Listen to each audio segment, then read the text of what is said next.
So I was on my way into the office today, and I started thinking about a few calls I have coming up, and a lot of them are around renewal negotiations, various cloud software as a service vendors, ServiceNow, Salesforce, Microsoft, a few others. And we're at that point. We're getting close to the end of the deal, the negotiation, or at least I think we are. There's definitely some room for some further improvement, but really it's interesting because there's a theme across all of them, and it all is coming down to this renewal protection that they're being offered.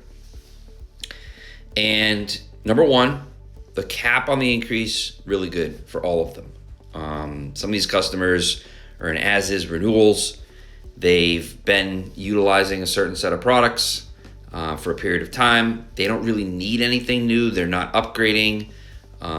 Their renewal protections have lapsed. We've been able to work with the vendors to get the right caps in place. But the problem is, and this is a big one, and these vendors could learn something by approaching this a little differently, is that they're still digging their heels on a few things. Number one, they're restricting the cap to a scenario where they're keeping the spend profile 3 years from now, 5 years from now, flat or increased. In other words, you don't get this cap unless you spend the same amount or more with us. Now, I get it. I understand it. They need to protect their revenue streams. I get it, right? The problem is this. Customers, that doesn't resonate with them, right? As a partner, you should want to offer your customers protections that are tied to you continuing to get value from your products. So all customers out there, I highly, highly recommend when you're pushing for those capped percentages or flat pricing at your next renewal, make issue 1B, there cannot be a restriction on the spend profile, okay? So when you give me a percentage, I need to have assurances that I can go up and down. Now, what I will tell you is that's gonna be very hard to achieve, but you should have some level of flexibility, right? An ability to lower your spend by a certain amount, and that cap is still available. Second condition that's an issue, it's restricted to certain products. Okay, so you have this long portfolio, it's in your order form, there's all these products in it. You decide 3 years from now, you're not using that product anymore. Or quite honestly, maybe you figured that out a year in, and it's not like these vendors are gonna give you a credit. Often these renewal protections that come with these caps, they say you also have to keep the same products in volumes in your go-forward portfolio. That's also problematic. Now, a lot of that is tied to making sure the revenue, the annual contract value stays flat or goes up.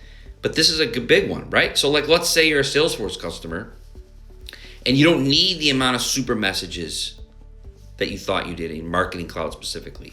Or you're a ServiceNow customer and you didn't really need CSM anymore. Or you upgraded to Pro or Pro Plus even, and 3 years from now you didn't need it, so you wanted to downgrade ITSM Pro, whatever it may be.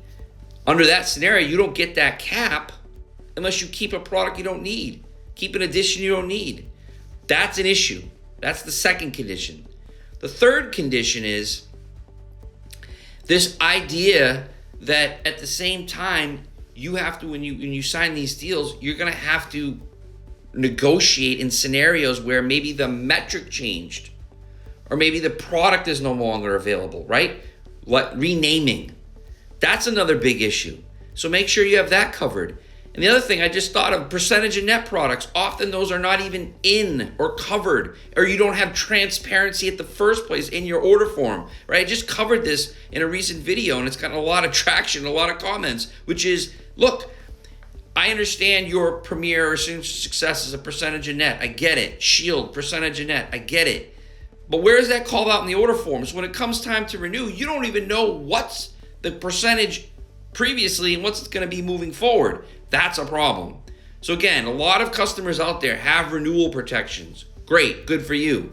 But do you have all these conditions covered? Because likely you don't. And so if you're planning at a certain cap and you don't have these covered or these conditions are still in there, I got news for you. It's not going to be what you think it is. And likely your vendor also knows that.